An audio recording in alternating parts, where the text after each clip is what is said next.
안녕하십니까. 자, 이번 강의는 772페이지죠. 형의 집행이 나옵니다. 1. 형집행의 순서가 나오는데 1. 중형 우선의 원칙이란 말이 나오죠. 다시 말하면 두 개 이상의 형의 집행은 중한형을 먼저 집행하게 된다는 거 기억해 두시기 바라고요. 다만 예외가 있어야죠. 예외까지 기억할 필요는 없죠. 근데 어찌 보시면 사형에 집행해가지고 최근에는 사형을 우리나라가 10여 년 가까이 사형을 집행하지 않고 있기 때문에 크게 중요한 것은 아닌데 한번 읽어보시면 되겠죠. 1번 사형 집행의 절차에서 1. 집행명령 법무부 장관의 명령에 의해서 집행을 합니다. 그래서 과거에도 어떤 경향이 있었냐면 사형 집행을 이제 이렇게 하는 경우에, 그죠? 과거에, 지금 하지도 않지만, 아예 안 하지만, 하는 경우에도 이제 법무부 장관이 되시는 분들의 종교가 사형 판결 받고 구금되어 있는 분들한테 굉장히 중요했대요. 예를 들어가지고 만약에 법무부 장관이 이번에 새로 지명이 됐는데 그분의 종교가 불교다. 그러면 불교는 이 살생을 금지하고 있기 때문에 웬만하면 법무부 장관 동안 사형 집행을 안 하셨대요. 근데 만약에 법무부 장관으로 지명된 분이 기독교거나 무교나 이런 경우에는 사형 집행을 적극적으로 하셨다나 봐요. 그래가지고 이제 뉴스에서 법무부 장관이 지명이 됐다 그러면 교도소에 있는 분들이 아이고 이 양반이 종교가 뭐냐 확인해가지고 이렇게 환호하기도 하고 슬퍼하기도 하고 이런 얘기가 있었대요. 근데 지금은 집행하지 않고 있죠. 근데 명령권자는 법무부 장관입니다. 그 다음에 2번 사형수의 수용 및 집행해가지고 일단 사형 선고를 받은 자는 구치소 또는 미결 수용실에서 수용하게 되고요. 만약에 법무부 장관이 명령을 내렸다면 5월 이내에 집행하여야 하는데 지금은 의미가 없어졌죠. 2번 사형 집행의 방법 1번 교수형이 원칙입니다. 그래서 교수 목매 달아 죽이는 것이 원칙이고요. 다만 군 형법에서는 그때는 총살로 집행하게 됩니다. 그래서 이제 이 사형제도가 위헌이다 이 문제에 대해서 여러 가지 논거가 있는데 사형을 당하는 분도 문제지만 집행하는 분에게 대한 인권 침해다 이런 얘기가 있거든요. 그래서 보통 이제 총살 같은 거 하게 되면은 생각해보세요. 제가 군대를 갔는데 저보고 총수들이 오늘 사형수를 처형하라 그런단 말이죠. 그러면 어떻게 해요?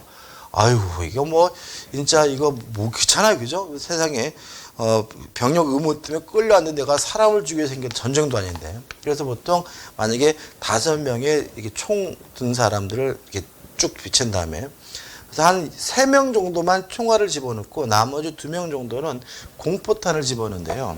그러면 이제 자기가 쏘면서 내 탄은 내가 쏜 총은 공포탄일 수가 있다라는 생각을 가지면 좀 양심의 가책이 덜 느껴진다라고 하더라고요. 원칙은 교수입니다. 2번 관계자의 참여해가지고 검사 등이 참여를 합니다.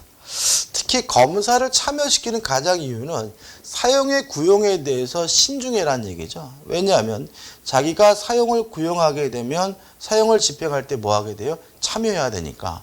어떻게 하겠습니까? 검사도 솔직히 따지고 보면은 직업이잖아요. 자기 가족을 위해서 실제로 일하는 건데 자기가 사형에 처해주십시오 이렇게 구형하는 바람에 그 사람이 죽게 된다면 그것도 심각한 문제잖아요. 그래서 신중해질 수가 있다는 의미에서 관계자를 참여시키고 특히 검사 등을 참여시키고요. 그 다음 3번 사형 집행조서를 작성한다는 거 기억해 두시기 바라고 그 다음에 3. 사형의 집행 정지해가지고 의사 능력이 없거나 임신 중인 경우에는 집행을 정지한다는 기억해 두시면 되겠죠. 이건 나올 리가 없죠. 그죠? 일단 넘겨보시면 이제 자유형의 집행이 나옵니다. 다시 말하면 깜빵, 교도소에 가두는 거죠. 일단 누가 하느냐? 검사가 합니다. 그래서 검사가 형 집행 지휘서에 의해서 교도소에 구치해서 하게 되고요. 2번 또 나와 있죠. 그죠? 형 집행장을 발부할 수 있다는 거 기억해 두시면 되겠죠. 그 다음 2번에 가지고 미결 구금일수의 산입이란 말이 나와요. 57조가 나와서 한번 볼게요. 판결 선고 전의 구금일수는 그 전부 또는 일부를 유기징역, 유기금고, 벌금이나 과료가는 유치 또는 구류에 산입한다라고 나와 있습니다. 다시 말하면 지금 이 사람이 재판을 받기 위해서 구속 중이었어요. 그러면 그 구속 기간도 뭐 하는 거죠? 구금일수에 뭐죠? 포함시킨다는 얘기인데 조심할 것은 전부 또는 일부죠. 따라서 반드시 전부를 다 산입하는 것이 아니라 일부만 산입하면 되게 되고요. 특히 문제가 되는 것은 뭐냐 하면 밑에 내용인데 이렇게 되어 있죠. 밑에 줄. 미결구금일수 1위는 징역금금 벌금 1위로 나와 있고 밑에 보시면 미결구금일수의 산입에는 법정 통산과 재정 통산이 있다. 그러나 헌법재산은 재정 통산 규정입니다. 규정한 헌법 제57조 1항에 또는 일부 부분을 위헌으로 결정하여 판결 선고 전 구금일수는 그 전부가 당연히 본형에 산입하게 된다라고 뭐죠? 위헌 판결을 내렸어요. 그래서 이제는 57조 1항에서 전부 또는 일부에서 또는 일부가 뭐죠? 위헌 판결을 받아서 삭제되고 개정이 됐기 때문에 이제는 원칙적으로 전부가 당연히 본형에 산입되게 된다는 거 주의하시기 바랍니다. 다시 한번 말씀드릴게요. 자, 57조 1항을 읽어봤는데 전부 또는 일부라고 되어 있죠. 다시 말하면 전부를 다 산입하는 것이 아니라 일부만 산입할 수도 있다라고 규정을 두고 있었는데 이것이 헌법재판소 판결에 의해서 또는 일부 부분이 뭐예요? 무효가 됐어요. 그래도 또 형소법도 뭐죠? 개정까지 했습니다. 개정까지 했기 때문에 이제는 판결 선고전의 구금일수는 전부가 산입되게 된다는 거 주의하시기 바랍니다. 판례도 뭐죠? 그런 취지죠. 우측에 인정 취지 보시기 바라고 2번 조심할 것은 미결 구금 기간인 본형 기간을 초과한 경우 나와 있는데 이런 얘기죠. 징역 1년을 선고받았는데 나중에 보니까 재판이 확정되기 전에 이미 1년 6개월을 살았어요. 그런 경우는 이 사람은 일단 결론은 더 이상 형을 집행할 것이 없는 것이고요.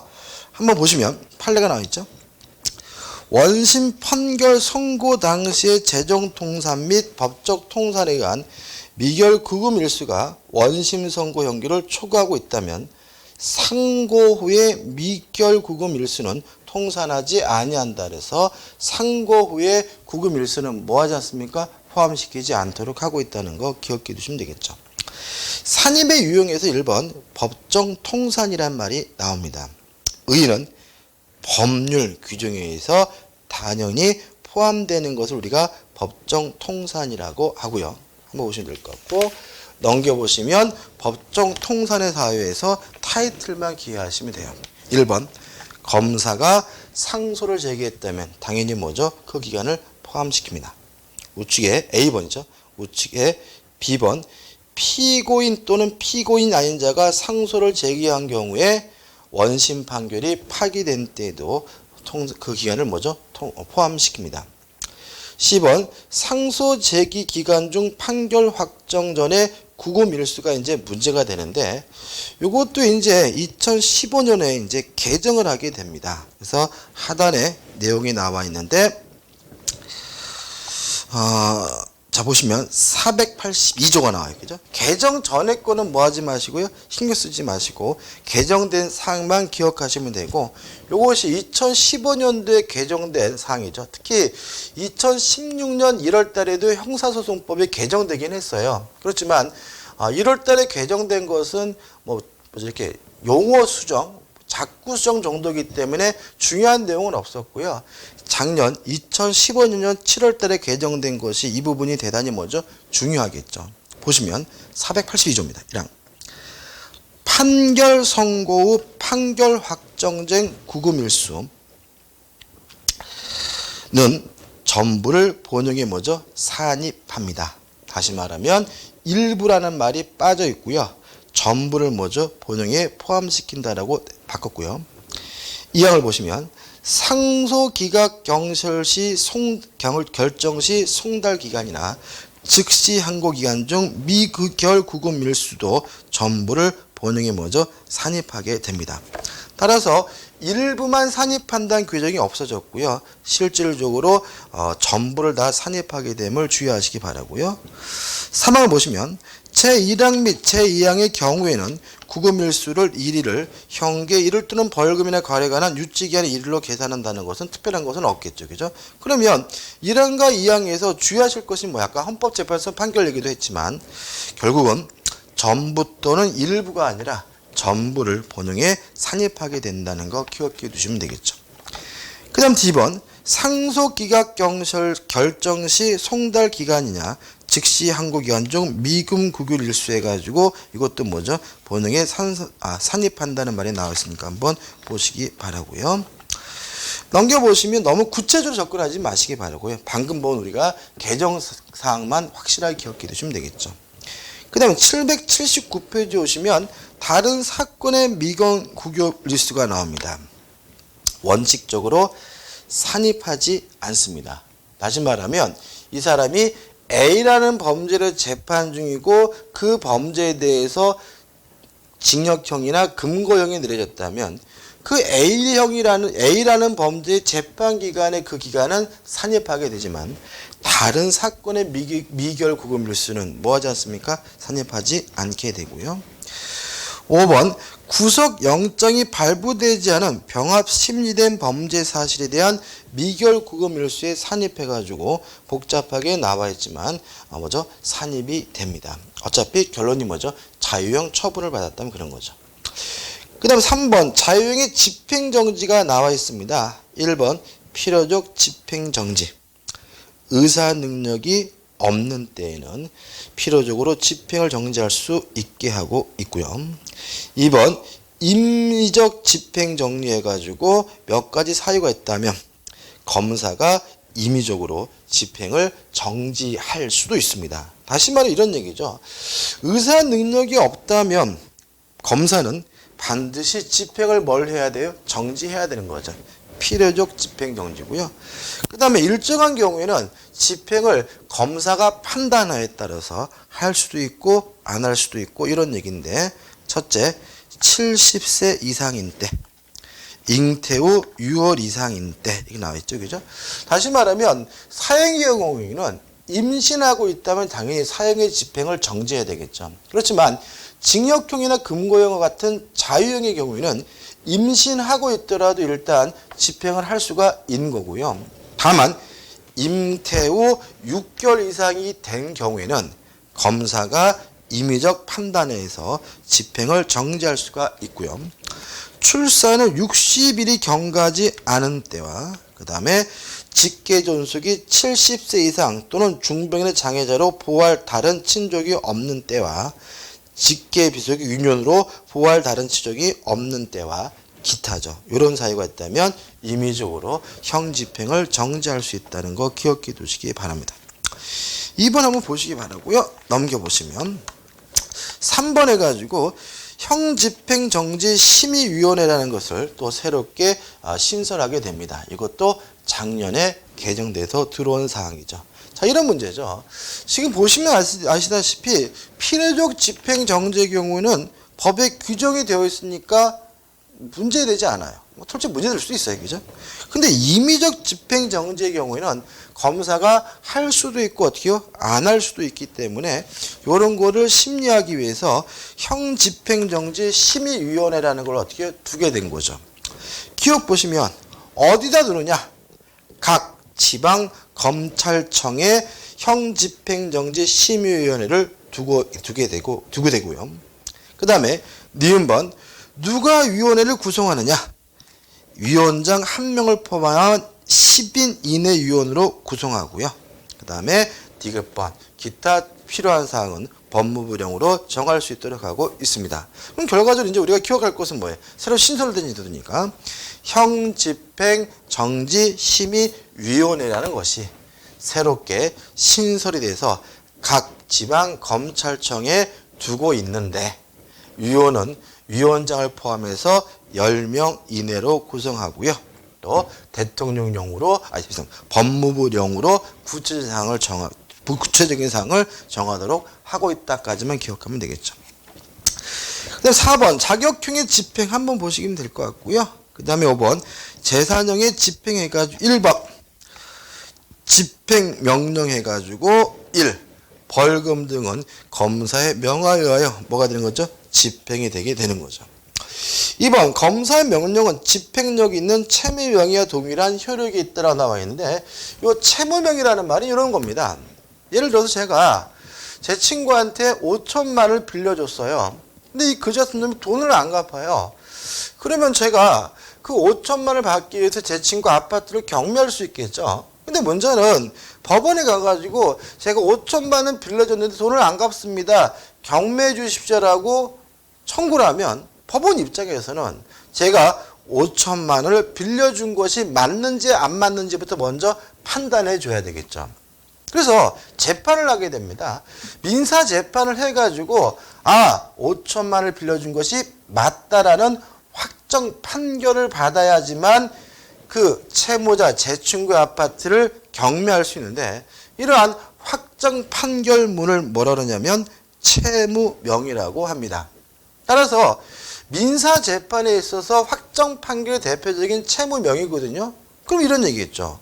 검사의 명령은 집행력이 있는 채무명의에 동일한 효력이 있다라는 말은 검사의 명령만으로 별도로 민사 재판할 필요가 없이 그 재산형을 강제로 집행할 수 있고 경매를 하는 것도 가능하다는 취지가 되겠죠. 3번 재산형의 집행의 경우에는 경매할 경우에는 민사집행법의 규정이 당연히 적용이 될 거고요. 그 다음에 4번은 너무나 당연한 얘기죠. 그죠? 그 다음 우측에 보시면 집행의 방법이 나옵니다.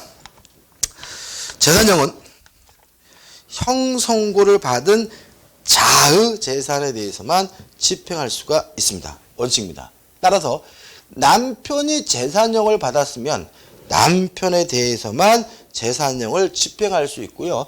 부인이나 다른 가족의 재산을 집행할 수는 없는 거죠. 다만 예외는 1번 해가지고 사망 경우죠. 돌아가시면 결국은 누구 재산을 집행해야 되겠어요? 상속재판을 집행해야 될 것이고 2번 법인의 경우에는 합병되거나 그런 경우에는 새로운 법인에 대해서 집행하면 되겠죠. 그래서 1번과 2번은 솔직히 너무나 당연한 것이니까 우리는 누구한테만요?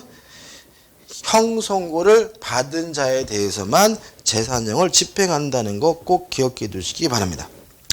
3번 간합집행 가능하고요. 집행조정제도 인정되고 있다는 거 기억해 두시기 바라고 만약에 벌금 또는 과료를 판결받았는데 30일 이내 완납하지 않는다면 그때는 노역장에 유치할 수가 있죠. 그래서 노역장에 유치해가지고 이제 어떻게 해요?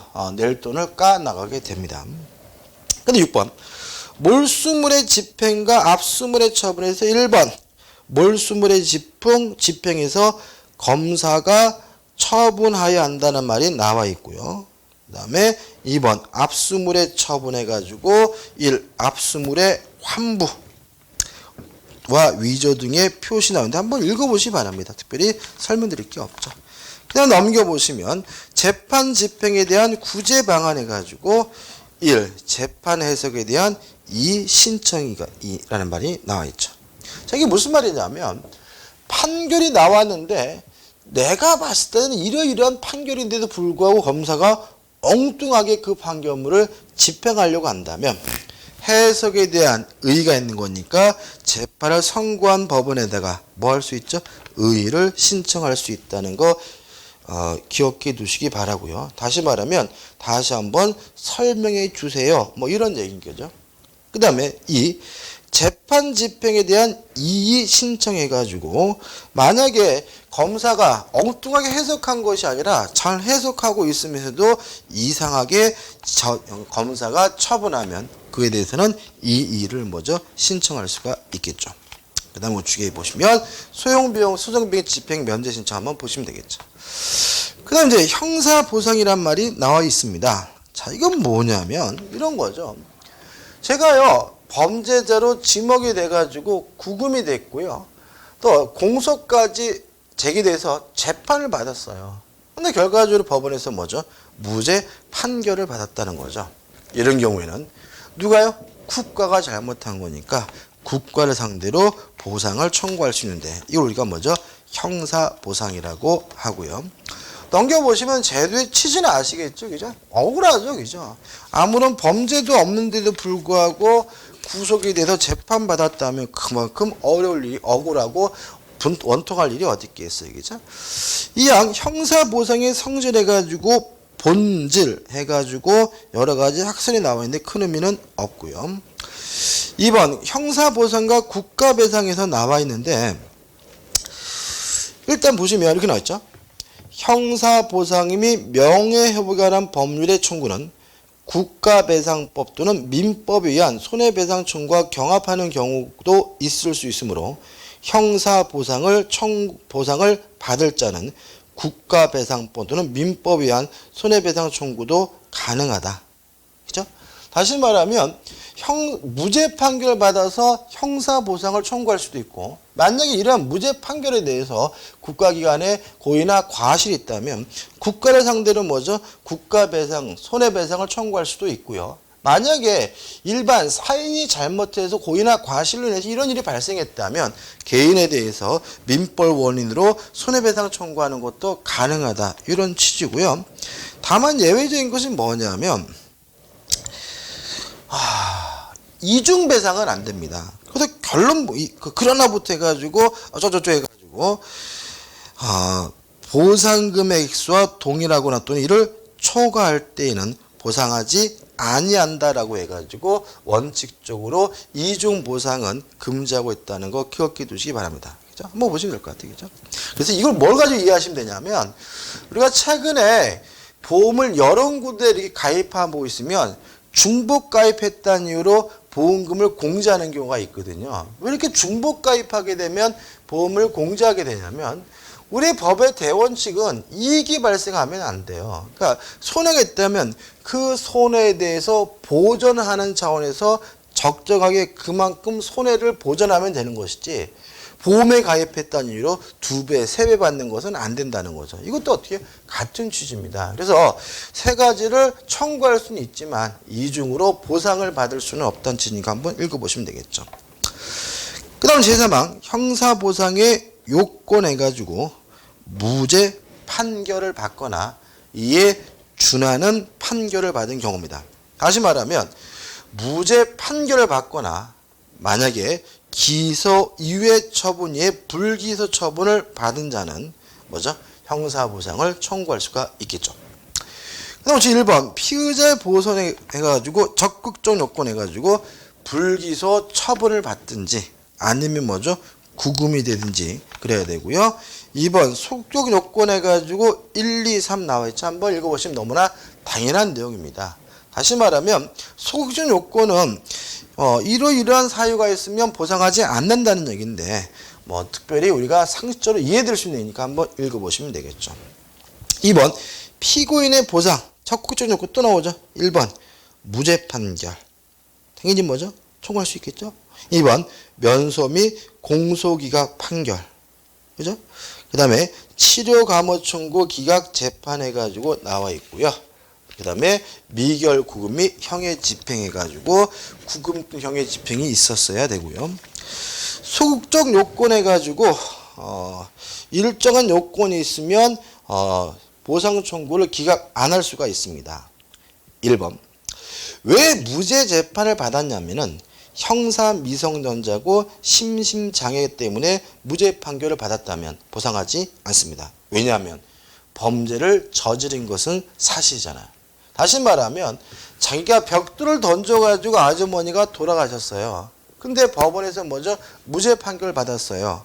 왜요? 형사 미성년자란 이유로. 그러면 그 사람이 범죄를 저질렀다는 것은 뭐예요? 확실한 것이니까 그때는 굳이 보상해 주지 않는다. 이런 얘기죠. 그 다음 2번 허위의 자백 또는 허위로 유죄 증거를 만들거나 이렇게 한 경우고 그 다음에 3번 해가지고 경합범의 경우에 일부에 대한 유죄 판결이 있으면 유죄 판결이 있다면 그때는 보상을 청구할 수가 없습니다. 보상의 내용이 나옵니다. 1.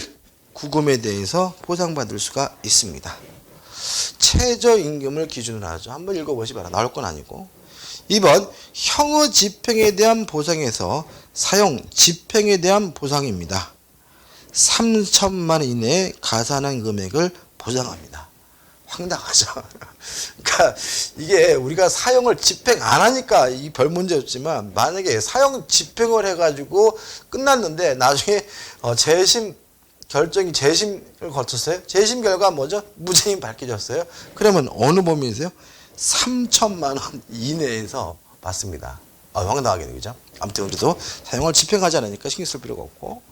그다음 2번 벌금 가료 집행에 대한 보상해가지고 벌금 또는 가료에 대한 보상은 우측에 보시면 징수인 다음 날부터 보상 결정 일수까지 일수에 대하여 법정 이유를 적용하여 계산한 금액을 더한 금액을 보상합니다. 다시 말하면 징수당한 날로부터 보상 결정일까지 뭘 붙여서요? 이자를 붙여서 돌려받는다는 얘기인데, 현재 민법 제379제 법정이율이 몇 프로냐면 5%입니다. 5%. 연 5%를 붙여 돌려받게 되고요.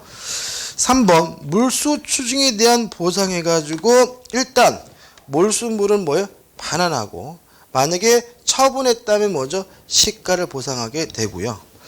그 다음에 추징금에 대해서는 어떻게요? 돌려줘야 되는데, 그때는 법정 이율인 5%를 가산해서 돌려주면 됩니다. 그 다음에 형사보상의 절차 해가지고 1. 청구권자 해가지고 재판을 받은 본인 또는 불기소 처분을 받은 피의자가 될 거고, 청구의 시기는 처분의 공지 또는 통지를 받은 날로부터 3년입니다. 재판이 확정된 사실 안 날로부터 3년, 확정된 때로부터 5년 얘기죠. 그럼 이렇게 기억하면 되겠죠. 자, 언제까지 보상을 청구할 수 있느냐? 3년이다, 3년. 그죠? 다만 무죄 재판이 확정된 때로부터는 몇 년이요? 5년이다 라고 기억하시면 되겠죠. 관할법원, 무죄 재판한 법원이 되겠죠. 그 다음에 재판해가지고 1번 보상 청구 사건을 뭐 하게 됩니까? 심리하고 조사하게 되고요. 넘겨보시면 불복 신청에 대해서 1번 청구 각하 결정이 나와 있죠. 한번 보시면 될 것 같고, 그 다음에 2번 청구 기각 결정을 하면 뭐 할 수 있죠? 즉시 항고할 수가 있고요. 또 보상 결정에 대해서 또 이의가 있다면 즉시 항고할 수 있다는 정도는 기억하시면 되겠죠. 다시 말하면 청구에 대해서 불만이 있다면 즉시 항고를 하게 된다 정도만 기억하시면 됩니다. 하나 3번 피의자 보상의 결정에서 1. 피의자 보상 심의회에서 결정하게 된다. 피의자 보상 심의라는 거 기억해 두시면 되겠죠. 그 다음 우측에 지급과 청구 보시기 바랍니다. 그 다음 드디어 이제 마지막입니다. 명예회복이죠. 자, 이게 뭐냐면 이런 얘기입니다. 뭐 예를 들어 가지고 뭐 어떤 여자를 뭐 강간하고 강제 추행했다 그래가지고 막 뭐 수사가 진행 중이고 뭐 공사가 제기됐다 뭐 이런 거 어떻게 언론에 막 보도되잖아요, 그죠? 보도가 되고 막, 그리고 또 재밌는 건 뭐냐면 검사가 뭐 징역 5년을 구형했다까지는 나와. 근데 문제는 검사가 구형했다는 것까지는 언론에 어떻게 보도가 되는데, 나중에 결정적으로 그 사람이 무죄 판결됐다는 내용은 눈 씻고 찾아봐도 잘 보도가 안 된단 말이죠. 다시 말하면 이러한 형사 절차가 이루어졌다는 이유만으로도 엄청난 명예가 훼손될 수가 있기 때문에 명예 회복을 위한 제도를 따로 마련하고 있다는 거죠. 2번 무죄재판소에 게재해가지고 1. 대상에서 무죄 판결을 받은 사람일 거고요. 2번 청구 기간 해가지고 한번 보시면 될 거예요. 3년 이내란 말이 나는데 큰 의미는 없고, 넘겨보시면 청구 방법 나와 있고 청구에 대한 뭐죠? 조치가 나옵니다. 1. 청구를 받은 날로부터 1개월 이내에 법무부 인터넷 홈페이지에다 뭐죠? 게재합니다.